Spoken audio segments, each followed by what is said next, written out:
اگلے کا دل نہیں چاہتا پھر دیکھنے کا، اس کو چکر آنے لگتے ہیں اتنا ہلتا ہوا دیکھ کر کسی کو.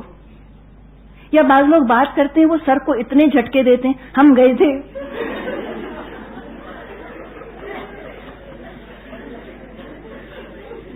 اتنا جب وہ ہلتا جلتا رہتا ہے تو بھی اگلا کنسنٹریٹ نہیں کر پاتا ہے نا اس کے اوپر. بعض لوگ بیٹھتے ہیں مسلسل منہ چلاتے رہتے ہیں چوئنگم، اور کسی کو آپ تسلسل سے چوئنگم کھاتا دیکھیں دل کرتا ہے کہ اللہ کب اس کا منہ تھکے گا، کب یہ چوئنگم تھوکے گا. بیٹھے ہیں اور منہ چل رہا ہے، یا تو الائچی چباتے ہیں یا وہ چوئنگم چباتے ہیں، کچھ نہ کچھ ان کے منہ کے اندر ہوتا ہے جو کہ ان کا منہ ہلتا رہتا ہے. اگلا پریشان ہو جاتا ہے. یہ اسراف ہے نا. اسراف آپ دیکھیں، اسراف جو چیز ہے وہ معاشرے میں بے چینی پیدا کرنے والی چیز ہے، اور اسراف کرنے سے ٹینشن اور انگزائٹی بھی پیدا ہوتی ہے، یہ بھی یاد رکھیے گا. ایک اور انداز لوگوں کا یہ ہوتا ہے کہ وہ بات کر رہے ہیں، خاص طور پہ کبھی فون پہ آپ دیکھا کریں، اگر ان کو اپنے گھر کا پتہ بتانا ہے، اب جو ہم بات کر رہے ہیں ایڈریس کی، فون پر بات کر رہے ہیں، ایڈریس سمجھانا ہے، کہیں گے آپ وہاں سے آئیں گے، آپ وہاں سے آئیں گے، آپ یوں چکر لگائیے گا، آپ یوں گول گھوم کر آئیں گے نا، ہمارا یہ گیٹ ہے. اتنے وہ ہاتھوں کے اشارے کرتے ہیں، حالانکہ وہ تو نہیں دیکھ رہا، جس کو سمجھایا جا رہا ہے وہ تو نہیں دیکھ رہا. تھوڑے بہت ہاتھوں سے مدد دینا یہ نیچرل ہے. بات کرتے ہوئے بات پر زور دینے کے لیے تھوڑا بہت ہاتھوں کو ہلانا یہ نبی اکرم صلی اللہ علیہ وسلم کیا کرتے تھے. اس طرح وہ اتنا ان نیچرل نہیں لگتا، لیکن اتنے الیبوریٹ پورا گھمانا ہاتھوں کو ادھر سے ادھر، یہ ٹو مچ ہو جاتا ہے. پھر آپ بات کرنے بیٹھیں، وہ کہیں گے چیز سیدھی رکھی تھی، ہم نے الٹا کیا اس کو، پھر یوں گھوم کر آئے، پھر ایسے تھا، پھر اس کو ٹانگا. اور جب اتنا زیادہ وہ اپنے ہاتھوں کو ایسے ایسے کرتے ہیں تو پھر سمجھ نہیں آتا کہ کہنا کیا چاہ رہے ہیں. دل چاہتے ان کے ہاتھ پکڑ لے کوئی، ان کے ہاتھ پکڑ کر رکھ دے نیچے کہ جی اب بتائیے. اسی کے توجہ ڈائیورٹ ہوتی ہے نا، توجہ بھٹکنے لگتی ہے انسان کی جب بہت زیادہ کوئی شخص ہلتا جلتا رہے تو یہ چیز یہ بھی درست نہیں، یہ بھی اسراف کے اندر آتا ہے. ابھی جو ہم بات کر رہے ہیں آواز کے اسراف کی یا زبان یا جسم کے اسراف کی، نعوذ باللہ کوئی گناہ میں نہیں چلی جاتی یہ چیزیں. اللہ ان باتوں کی وجہ سے کسی کو ہلاک نہیں کر دے گا کہ تم نے ہاتھ کیوں ہلائے تھے، اور تم ایسے ایسے کر کے ایسے ایسے تم اتنا سر کیوں ہلایا کرتی تھی. یہ بات نہیں ہے. ہم اپنے سکون کے لیے چاہ رہے ہیں، ہماری شخصیت بدنما نہ ہو، ہم سنوار رہے ہیں نا، تزکیہ کر رہے ہیں اپنا. تو ہم نہیں چاہیں گے کہ ہمارے ظاہر میں بھی کوئی ایسی چیز پائی جائے جو ہم کو دوسروں کی نظروں میں بدنما بنا دے. تو یہ آواز کا اسراف، جسم کا اسراف، یہ نقصان دہ ہوتا ہے. ذاتی طور پہ شخصیت بدنما ہو جاتی ہے. ایسے لوگوں کے ساتھ بیٹھ کر دوسروں کو بے چینی ہوتی ہے، وہ سکون محسوس نہیں کرتے، ان کی صحبت کو انجوائے نہیں کر سکتے، ان کی کمپنی کو انجوائے نہیں کر سکتے، اس سے کہ اتنا زیادہ ان کی آواز میں جسم کے اندر اسراف محسوس ہو رہا ہوتا ہے. اب کچھ اور باتوں کی طرف آتے ہیں. اعتراض میں اسراف. ذرا بتائیں تو کہ اعتراض میں اسراف کیسا ہوتا ہے؟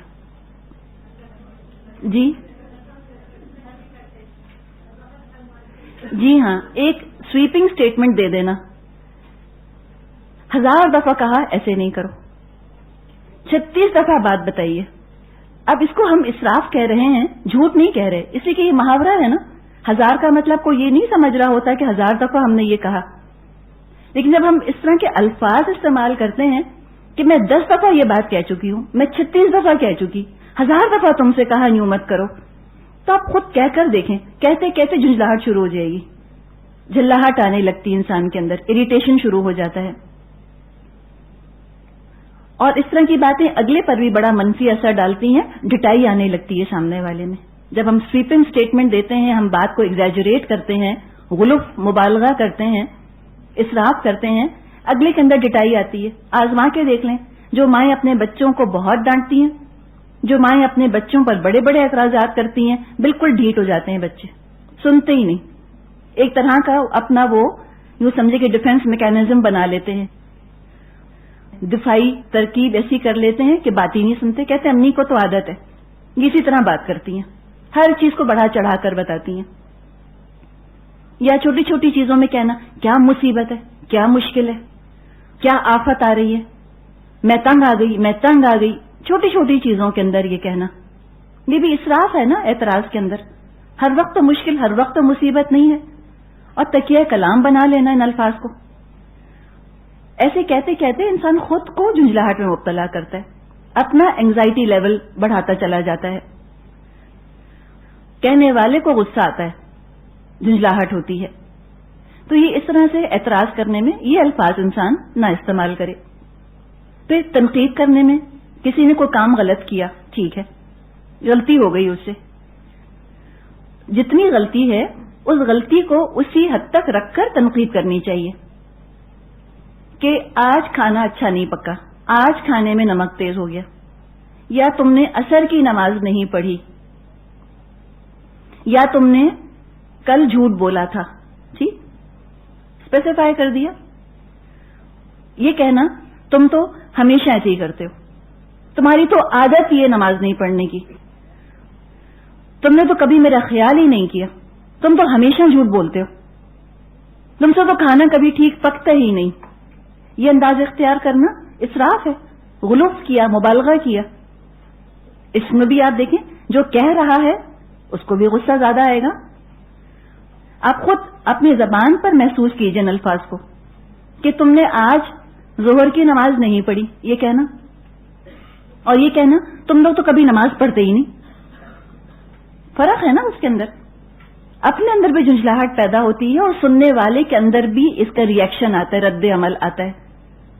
وہ کہتا ہے کہ ٹھیک ہے، جب میں کبھی بھی یہ کام نہیں کرتا تو اب کیوں شروع کروں، جب میں کرتا ہوں تو اس کی تعریف نہیں ہوتی، اور جب نہیں کیا تو میرے سارے کیے کرائے پر بھی پانی پھیر دیا اب تک بھی جو کیا تھا. تو یہ انداز اچھا نہیں ہے تنقید کرنے کا کہ اس طرح ایک سویپنگ سٹیٹمنٹ دے دیا جائے. خواتین کی کبھی شوہروں سے لڑائی ہوتی ہے، کہتی ہیں آپ نے تو کبھی خیال ہی نہیں کیا، آپ کی تو ہمیشہ سے عادت ہی ہے. یا ساس نندوں سے کوئی لڑائی ہو گئی، ان کے بھی ساری اچھائیوں کو ختم کر کے چھوڑ دیا ایک طرف کہ آپ تو ہمیشہ سے ایسی ہیں. یہ جو ہمیشہ سے، کوئی ہمیشہ سے کیسے ایسے ہو سکتا ہے؟ اچھے برے حالات آتے ہیں جاتے ہیں زندگی کے اندر، لیکن کسی کی اچھائیوں پر یوں پانی پھیر دینا تنقید کرتے ہوئے یہ مناسب چیز نہیں ہے. ہوتا کیا ہے کہ ہلکے پھلکے انداز میں جو بات مؤثر ہو سکتی ہے، افیکٹو ہو سکتی ہے، بہت زور دے کر اس کو غیر مؤثر بنا دیتے ہیں، ان افیکٹو بنا دیتے ہیں اس چیز کو اوور ایمفسائز کر کے، اور وہ بات تعمیر کے بجائے تخریب کا سبب بن جاتی ہے، بجائے کنسٹرکشن کے ڈسٹرکشن ہو جاتا ہے اسے، ایگزیجریٹ کرنے کی وجہ سے، مبالغہ کرنے کی وجہ سے، اور سویپنگ سٹیٹمنٹ دینے کی وجہ سے. کچھ آپ دیکھیں کہ ہمارے معاشرے کا یہ مزاج ہی بنتا چلا جا رہا ہے اسراف والا، ایگزیجریٹ کرنا چیزوں کے اندر. جیسے تنقید کی ہم نے بات کی، تعریف کو بھی دیکھ لیں. جو چیز اچھی لگتی ہے اس کی تعریف میں زمین آسمان کے قلابے ملا دیتے ہیں، اور ہمیں عادت ہو گئی ہے اس طرح کی تعریف سننے کی. ایک نارمل تعریف تو ہم کو تعریف لگتی ہی نہیں. مثال کے طور پہ آپ نے دعوت کی، کھانا پکایا، مہمانوں نے ایک دفعہ کہا کھانا اچھا تھا، ہم کیا سوچیں گے؟ ہم کہیں گے پسند ہی نہیں آیا. جب تک ایک ایک نوالے پر تعریف نہ کریں، ایک ایک ڈش کا ڈھکن اٹھا کر تعریف نہ کریں، گاڑی میں بیٹھتے بیٹھتے جب تک وہ کھانے کی تعریف نہ کریں، ہم کہتے ہیں شاید پسند نہیں آیا. اور یہ کیسے ہو سکتا ہے کہ ہر چیز ایسی پکی ہو؟ نہیں ہو سکتا نا. تو یقیناً اس کے اندر مبالغے کے اندر، اسراف کے اندر یہ جھوٹ کا ایلیمنٹ ہوتا ہے شامل. تو مناسب حد تک تعریف جو ہے وہ کافی ہے. تعریف کے اندر مبالغہ انتہائی ناپسندیدہ ہے. یہ تو ہم نے دعوت کی اور کھانے کی بات کی، ذاتی طور پر بھی کسی کی تعریف میں مبالغہ مت کیجیے، اس کے نفس کو شر کے اندر اور آزمائش میں مت ڈالیے. بخاری اور مسلم میں حدیث موجود ہے، ابو موسیٰ اشعری رضی اللہ عنہ سے روایت ہے، نبی اکرم صلی اللہ علیہ وسلم نے ایک شخص کو دیکھا، آپ نے ایک شخص کو دیکھا، وہ ایک آدمی کی تعریف کر رہا ہے اور اس کی تعریف میں مبالغہ کر رہا ہے. آپ نے فرمایا تم نے ہلاک کر دیا. یا آپ نے فرمایا تم نے اس آدمی کی کمر توڑ دی. منہ در منہ اتنی تعریف کرنا ایک حوصلہ افزائی کے طور پہ، اپنائیت کے طور پہ تھوڑی بہت تعریف وہ اور چیز ہے، اس کی اجازت ہے. لیکن فلیٹری جس کو ہم کہتے ہیں، فلیٹری کیا ہے؟ یہ ہے نا دراصل تعریف میں اسراف، مبالغہ کرنا. یہ بہت ناپسندیدہ ہے. ایک اور موقع پر ایسی ہی صورتحال جب پیدا ہوئی، آپ صلی اللہ علیہ وسلم نے فرمایا تعریف کرنے والے سے، وَيْحَكَ قَطَعْتَ عُنُقِ صَاحِبِكَ، افسوس ہے تجھ پر، تو نے اپنے ساتھی کی گردن توڑ دی. اتنی تعریف. نفس موٹا ہوتا ہے انسان کا، کان منتظر ہوتے ہیں کہ لوگ آ کر میرے کام کی تعریف کریں.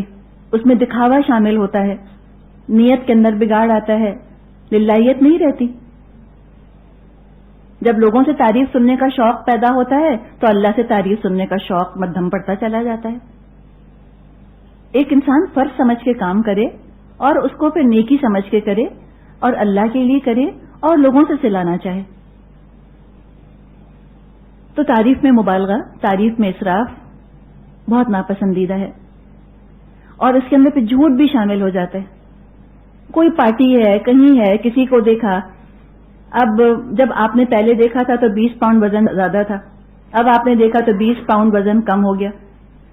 اب بلا وجہ کہیں گے بہت ینگ لگ رہی ہیں. ضروری تو نہیں ہے کہ وزن کم کرنے کے بعد سب بہت ینگ لگنے لگ جائیں. بعض لوگ بہت زیادہ بڑے لگنے لگتے ہیں، عمر زیادہ لگنے لگتی ہے وزن کم کرنے سے. تو بس اتنی بات کہہ دیں کہ آپ کا وزن کم ہوا.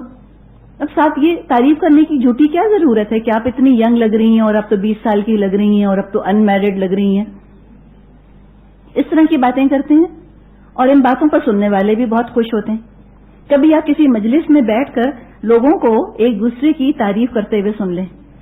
آپ ایک دفعہ سن لیں گے انشاءاللہ آپ کو اپنی تعریف پر پھر کبھی یقین نہیں آئے گا. آپ کو پتا ہوگا کہ لوگوں کا روٹین ہے، وہ ایسی ہی باتیں کرتے ہیں. تو آج اگر یہ منہ بھر بھر کے میرے سامنے بیٹھ کے میری تعریف کر رہے ہیں تو کون سی بڑی بات ہے؟ سچی تھوڑی ہے. اعتبار بھی اٹھتا ہے اور خوشی بھی نہیں ہوتی، بوجھل ہو جاتی ہے تعریف اس طرح سے. بس ایک ہی ہستی ہے کائنات میں جس کی تعریف میں اسراف نہیں ہو سکتا، اللہ کی ذات ہے. جتنی تعریف، جتنی حمد کی جائے کم ہے. اللہ کی جتنی صفات اس کے نام آتے ہیں وہ سب مبالغے کے صیغوں پر آتے ہیں، افعل و تفضیل کے صیغوں پر آتے ہیں. غفور، رحمان، یہ اللہ کی صفات آتی ہیں. انسانوں کے ساتھ انسانوں کی تعریف اور تعظیم میں غلو کیا جائے، مبالغہ کیا جائے تو یہ چیز شرک تک لے جاتی ہے. اہل کتاب سے یہی بات فرمائی اللہ تعالیٰ نے. سورہ نساء میں یہ آیت آتی ہے، یا اہل الکتابی لا تغلوا فی دینکم، اے اہل کتاب اپنے دین میں غلو مت کرو. کیا غلو کیا؟ زیادہ ہی تعریف کر دی، زیادہ ہی رسپیکٹ، زیادہ ہی تعظیم کر لی نیک لوگوں کی، اپنے رسولوں کی. تو تعریف میں اسراف، تعظیم میں اسراف، اس سے بہت بچنے کی ضرورت ہے. ایک حد تک کیجیے، حوصلہ افزائی کی حد تک کیجیے، معاشرتی روابط کو خوشگوار بنانے کی حد تک کیجیے، سوشل کانٹیکٹس کو پلیزنٹ رکھنے کے لیے کیجیے، اس سے زیادہ نہیں. ہاں اگر کسی نے محنت کی ہے، کھانا پکایا ہے، کھانا اچھا ہے، تعریف کر لیجیے، کہہ دیجیے اچھا پکا. کوئی لباس پہن کر اچھا لگ رہا ہے، آپ تعریف کر لیجیے کہ آپ پہ یہ لباس بہت اچھا لگ رہا ہے، کوئی حرج نہیں. لیکن اسراف یہ پسندیدہ نہیں ہے. پھر اسی طرح ایک اور ہم اپنے معاشرے میں رواج دیکھتے ہیں اور وہ ہے جذبات میں اسراف کا. ایموشنلی ایکسٹراویگنٹ ہونا، ویسٹفل ہونا. ایک ڈرامائی سا انداز ہو گیا ہے لوگوں کا، میلو ڈرامیٹک سٹائل ہو گیا ہے. ان کو یہ میلو ڈراما اچھا لگنے لگا ہے اور ظاہر ہے یہ اثر آیا ہی ڈراموں سے ہے. ڈراما نام ہی ڈراما، میلو ڈرامیٹک ہم کہتے ہیں. اب ڈرامے کے اندر لوگ نارمل بیٹھے ہیں اور نارمل باتیں کر رہے ہیں تو وہ ڈرامہ ہی کیا ہوا؟ ہم خود ہی نہ باتیں کر لیں. تو ڈرامے کو ڈراما کہتی ہیں کہ اس میں اسراف ہوتا ہے، ایگزیجریشن ہوتا ہے چیزوں کا اور غلو ہوتا ہے. اور یہ ایک مزاج سا بنتا چلا جا رہا ہے. جو چیز ہم بہت دیکھیں گے وہی کرنا بھی چاہیں گے. اپنی زندگی میں آپ دیکھیں گی کہ ہمیں جذبات کا اسراف نظر آتا ہے. کسی کا انتقال ہو گیا، انتقال کے موقع پہ کوئی رو تو رہا ہے قریبی رشتہ دار لیکن پچھاڑے نہیں کھا رہا, بے ہوش نہیں ہو رہا, دورے نہیں پڑ رہے اس کے اوپر, خاموشی کے ساتھ آنسو بہا رہا ہے, زبان سے کچھ نہیں بولتا, جو کہ عین سنت طریقہ ہے. لوگ کہتے ہیں لو ذرا دیکھو غمی نہیں ہے اس کو, تو کیا سخت دل ہو گئے. اگر کوئی بین کرتا ہے, دھاڑے مار مار کے روتا ہے, غش کھاتا ہے, کہیں گے ہے دیکھو کیا غم ہے اس کو نا, یہ ہمیں اچھا لگتا ہے. بعض دفعہ لوگ موت کے گھر میں صرف یہ دیکھنے جاتے ہیں کون کتنا رو رہا ہے, نعوذ باللہ, ان کو یہ اچھا لگتا ہے وہ غم کا اظہار, غم کا ڈسپلے دیکھنا, وہ میلو ڈرامیٹک سٹائل دیکھنا کہ جنازہ اٹھتے وقت کون بے ہوش ہوا, جنازہ اٹھتے وقت کون چیخے مار مار کے رویا, پھر آ کے اس کا تذکرہ کیا جاتا ہے کہ ہائے اتنا دل دکھا ہمارا, کتنا چیخ رہے تھے, دیکھا تھا نا کتنا غم تھا ان کو. یہ اسراف ہے. غم اپنی جگہ, غم کے اظہار کا طریقہ بھی بتایا ہے ہمارے پیارے نبی صلی اللہ علیہ وسلم نے. اور دوسری چیز جو وقت کا اسراف ہم کرتے ہیں ایسے موقعوں پر, ہم نے یہ سوچا کہ سوگ منانے کا طریقہ کیا ہے. آپ تصور کیجئے کسی کے گھر کا کہ جہاں کسی کا انتقال ہو گیا. پہلا خیال یہ آتا ہے کہ جو اولاد ہے, قریبی رشتہ دار ہیں, کم سے کم کیا کریں گے, کم سے کم چھٹی لے کر گھر میں تو بیٹھیں گے. یہ انڈرسٹوڈ نہیں ہے ہمارے ہاں غم کے ساتھ. ہم کہتے ہیں چھٹی تو ضروری ہے, جبکہ سوگ منانا اور چیز ہے اور کام کو معطل کر دینا اور چیز ہے. یہ ہمارے ہاں یہ ماڈرن کانسیپٹ ہے تعطیل کا, ویکیشن کا غم کے ساتھ. اگر آپ نبی اکرم صلی اللہ علیہ وسلم کی سیرت پڑھیں تو آپ حیران رہ جائیں. یہاں بیٹی کا انتقال ہوا, وہاں بدر کی جنگ جیتی گئی, اس کی خوشی اپنی جگہ, بیٹی کا انتقال ہوا اس کا غم اپنی جگہ. آپ یہ کہیں نہیں پڑھیں گے کہ 3 دن کے لیے نبی اکرم صلی اللہ علیہ وسلم سب سے کٹ کر جا کر بیٹھ گئے کہیں, یا آپ نے کہا کہ بس اب تم کٹ کر بیٹھ جاؤ, کوئی کام مت کرو. خوشی نہ منانا اور چیز ہے, کام کو روک دینا یہ تو کچھ اور ہی چیز ہے. اس کے بعد عید بھی آئی, اس لیے کہ رمضان میں ہوئی تھی نا بدر, پھر عید آئی, عید کی خوشیاں سب نے منائی, اس لیے کہ اسلام میں سوگ 3 دن کا ہے. امیزنگ آپ کو بیلنس نظر آئے گا. اور ہم نے تو اس کو لازم اور ملزوم کر لیا کہ جس پر غم پڑا ہے وہ کام اگر کر رہا ہے تو مرنے والی کی بے حرمتی کی, اس نے تعظیم نہ کی, اس کی موت کی, اس نے غم نہ منایا. غم کام سے دور ہوتا ہے, انسان جلدی مصروف ہو جائے تاکہ زندگی نارمل ہو. جتنا کام کو چھوڑ کر بیٹھیں گے کیا فائدہ ہوگا. تو یہ جذبات کا اسراف ہے. اور آپ دیکھیں ہمارے ہاں کہ اگر کوئی گھر میں بیٹھ کے قرآن پڑھتا ہے تو قرآن خوانی کہیں گے, اس کو تو پسند کریں گے. اگر غم کے موقع پر کسی کی موت کے بعد وہ قرآن پڑھانے چلا گیا کہیں, یا قرآن پڑھنے کے لیے گھر سے نکل کر چلا گیا, تو کہہ دیں گے حالت دیکھیے ان کی, یہ ہیں بڑے دیندار بنتے ہیں, آج بھی چلے گئے کلاس کے اندر. ہم خفا ہوں گے اس کے اوپر. اب ایک سچویشن رکھ رہی ہوں آپ کے سامنے, آپ کا کیا خیال ہے, ایسے ہوگا؟ ہوتا ہے نا. اس قرآن پڑھنے کو نیکی نہیں سمجھتے. کیوں وہ نیکی نہیں ہے؟ جو چلا گیا دنیا سے, ہم اس کو اب استغفار کا تحفہ بیچ سکتے ہیں. ہمارا اگر قریبی رشتہ دار تھا, والدین تھے, تو ہم کوئی صدقہ جاریہ بننے کی کوشش کریں. لیکن نہیں, ایک سسٹم ایسا بن گیا ہے نا کہ نہیں, سب بیٹھے